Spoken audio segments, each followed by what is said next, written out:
Comment gérer le postpartum selon l'Ayurveda et la naturopathie? Je suis Rita de la chaîne Ayurnato, la chaîne où je vous parle justement d'Ayurveda et de naturopathie. Et aujourd'hui, on va parler un petit peu de postpartum. Bon, donc, une fois que le bébé est là, quelle est l'alimentation, quelle est l'hygiène de vie qu'on doit adopter? Alors, si vous avez vu mes vidéos précédentes, donc j'en ai fait plusieurs sur la grossesse, avec l'alimentation, avec l'hygiène de vie. On a fait des vidéos précises sur certains mots, sur l'accouchement lui-même, sur la supplémentation, etc. Et là, c'est sur le postpartum.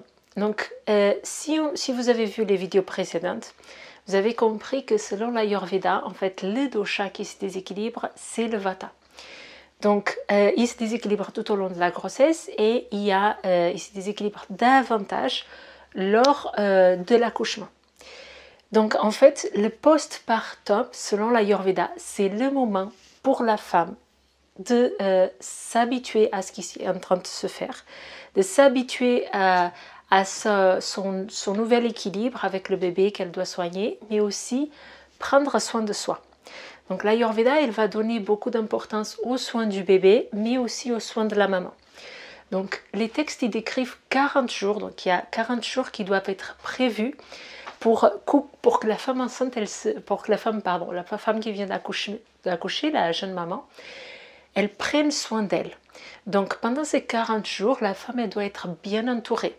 Donc elle doit avoir des personnes qui l'aident à cuisiner, qui l'aident avec le ménage, qui l'aident avec la gestion de son bébé pour qu'elle s'habitue. En général, ces personnes, c'est des personnes de la famille, donc des personnes qui sont déjà des mamans, donc ça peut être des mamans, des tatas, des cousines. Donc en général, on a des grandes familles, etc.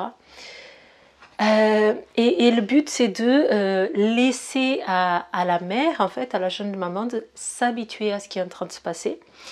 Et en plus de tout, elle est massée tous les jours pendant 40 jours. Donc en fait, la femme, quand elle accouche, elle est la reine. Ce qui est important ici, c'est de faire un parallèle entre qu'est-ce qui se passe avec cette solution idéale, parce que si les textes ayurvédiques, en fait, c'est un système de soins qui est millénaire. Donc si ça c'est suggéré, que la femme elle a besoin de ces 40 jours, c'est pas pour rien, c'est parce que son vata il a été aggravé. Et si vous connaissez un petit peu l'histoire des doshas et comment fonctionne l'Ayurveda, si vata il est aggravé, tous les autres vont s'aggraver, ça va créer des maladies dans le corps. Donc si vous ne savez pas ce que c'est les doshas, peu importe, dans le descriptif, si vous voulez aller plus loin là, sur cette partie-là, dans le descriptif de la vidéo, vous avez des outils gratuits pour commencer un petit peu à comprendre qu'est-ce que c'est l'Ayurveda et qu'est-ce que c'est cette histoire de dosha. Sinon, mettez ça de côté, gardez juste l'idée de que en fait, il y a eu un déséquilibre qui est important pour le corps, en fait, qui s'est passé pendant la grossesse et lors de l'accouchement, et que du coup, maintenant, on va devoir équilibrer un petit peu tout ça pour que la femme, elle soit bien. Ok, donc si vous voulez, après on fera des vidéos dédiées au bébé, donc là c'est une vidéo plus dédiée à la jeune maman. Donc il y a tout un tas de choses qui se passent, et si la situation qui est décrite par les textes ayurvédiques, c'est une situation qui est idéale, où la famille s'entend bien, où la femme elle est bien entourée, etc. Il faut faire un parallèle avec notre société actuelle.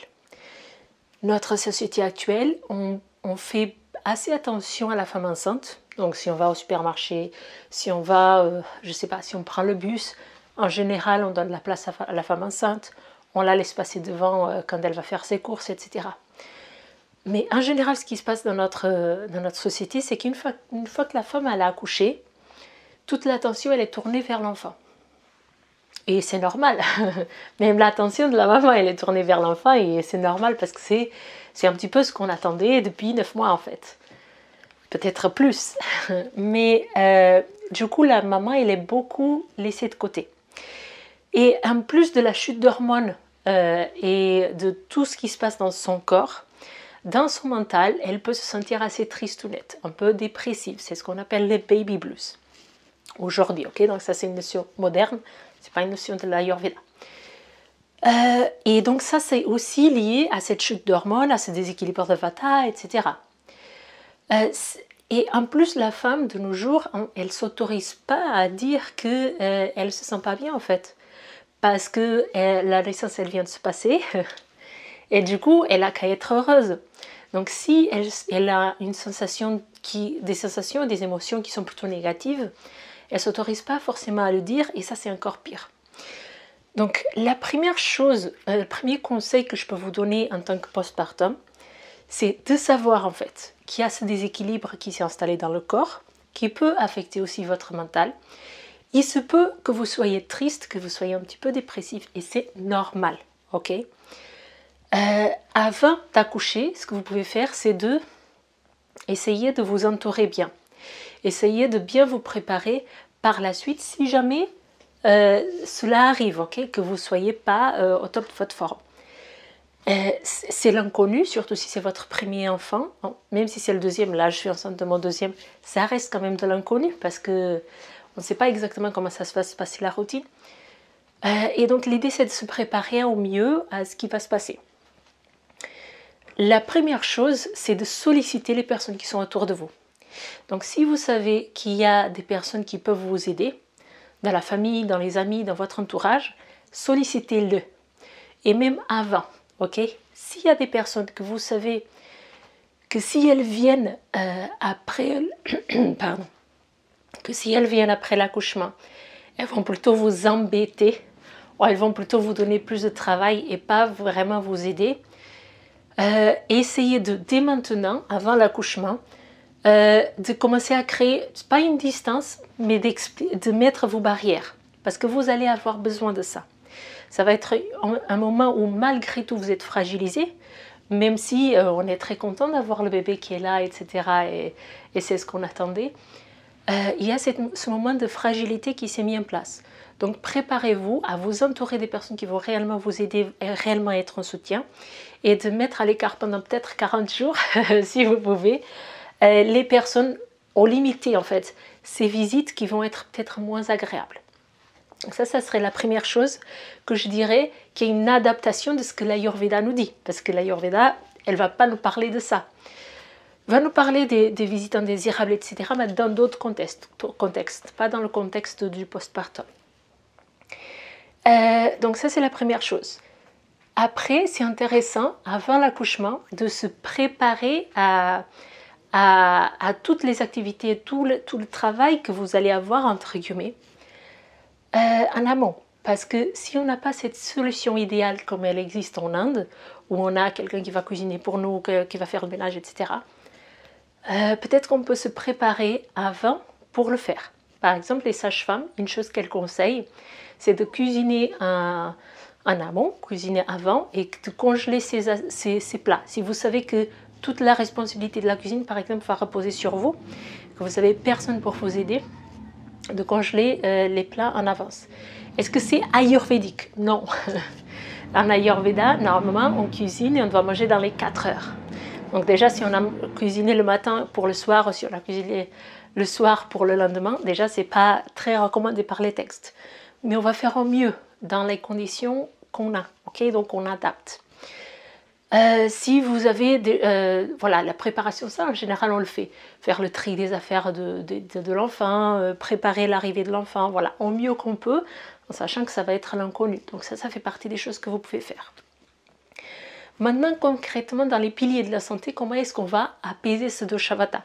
Moi je dirais que la première chose dans le postpartum, c'est vraiment de savoir ce que je viens de vous dire, savoir qu'il se peut que vous avez des changements d'humeur, et de vous autoriser à le verbaliser, ok? Parce que le fait de retenir en fait ces choses-là, c'est encore pire. Après, en termes d'alimentation, beaucoup de mamans, et moi ça a été le cas pour mon premier enfant, c'est qu'on se laisse aller en fait. C'est que du coup, on pense à allaiter l'enfant, on pense à faire tout un tas de choses et on ne pense pas à manger nous. Et le vata, il est déjà aggravé. Donc c'est important de garder son rythme alimentaire. Donc si on est habitué à manger 3 fois par jour, il faut continuer à manger à 3 fois par jour à des horaires réguliers quand on a faim. Et quel est le type d'alimentation qu'on va choisir? On va choisir une alimentation qui va être chaude, nourrissante. Je ne vais pas me prolonger là-dessus parce que c'est le même type d'alimentation que vous avez fait pendant la grossesse. Donc je vais faire une vidéo spécifique sur l'alimentation pendant la grossesse. Allez-y la voir. Okay? Donc l'idée c'est de toujours cocooner un petit peu votre corps, donc une alimentation qui soit riche, si on va voir le côté naturopathe, un oméga 3, qui va avoir assez de protéines, assez de lipides, etc. Mais voilà, du côté Ayurveda, c'est une alimentation qui va être vraiment nourrissante et qui va nous aider justement à garder une forme, à ne pas être moins fatigué, à apaiser ce vata et à pouvoir allaiter l'enfant si ça a été votre souhait. L'Ayurveda, bien sûr, elle recommande l'Ayurveda, la naturopathie, la médecine allopathique, dont tout le monde va recommander aujourd'hui l'allaitement parce que c'est la meilleure chose pour l'enfant et pour la maman aussi. Voilà pour l'alimentation. Après, pour le sommeil, ça reste pareil que pendant la grossesse en fait. Il va y avoir beaucoup de changements au niveau de votre sommeil parce que l'enfant il va pas forcément dormir la nuit, enfin surtout au début. Il faut que la maman elle s'adapte à ce moment-là au rythme de sommeil de son enfant. Parce que la maman elle a besoin de récupérer. Et le sommeil, c'est le rasayana, si ce mot vous parle en Ayurveda. Rasayana, c'est ce qui va nourrir le corps. En général, on parle de rasayana comme on parle de substance. Mais le sommeil, c'est une activité d'hygiène de vie qui va beaucoup nourrir le corps. On dit que le fait de dormir, ça va créer un peu de snigdha dans le corps. Le corps, il va être plus onctueux. Le fait de veiller, ça va créer de la sécheresse dans le corps. Et donc, si l'Ayurveda vous parle, vous savez que le vata, il est très sec. Donc, on cherche à le nourrir. Donc, le fait de dormir, le jour, la nuit, peu importe en fait, il faut que vous dormiez quand le bébé vous permet de dormir. Surtout si vous avez un grand, vous allez voir comment ça se passe. Sollicitez le papa pour s'occuper plus du grand et tout en expliquant au grand, bien sûr, parce que pour qu'il puisse s'adapter. Mais c'est important de dormir en fait, de respecter votre rythme de sommeil. C'est important de garder une bonne alimentation. C'est important de garder le meilleur sommeil possible étant donné les hauts et les bas qui se passent. En Inde, comme ils sont très bien entourés, parfois, c'est d'autres mamans qui s'occupent de l'enfant qui ne dort pas la nuit. Bon, il allait bien sûr sa maman, mais après, c'est peut-être une maman, une tata, qui va s'occuper pour que la jeune maman puisse dormir. Vous n'allez pas forcément avoir ce choix. Donc, essayez de vous adapter. Donc, les préconisations qu'on a par les sages-femmes et en naturopathie, en médecine moderne même, c'est de dormir quand l'enfant dort, tout simplement. En termes de mouvement, après, le mouvement, il doit être en fonction de vos capacités et de comment s'est passé l'accouchement. Par exemple, si vous avez une césarienne, le mouvement, c'est pas trop maintenant. Si vous avez accouché par voie basse, que vous vous sentez en forme, c'est intéressant de garder certains étirements, par exemple, dès le début. Mais ça, c'est en fait, il faut vraiment se sentir et de voir qu'est-ce qui va être le mieux pour vous. Ok. Et puis en gestion du mental, super important parce que justement, il y a eu tous ces changements hormonaux, il y a cette aggravation de vata, le mental il peut être très oscillant. Donc tout ce qu'on a recommandé pendant la grossesse, donc les massages, la diffusion de l'huile essentielle, en général les huiles essentielles qui sont acceptées pour la femme enceinte, c'est aussi en postpartum. Et c'est aussi ok pour le bébé.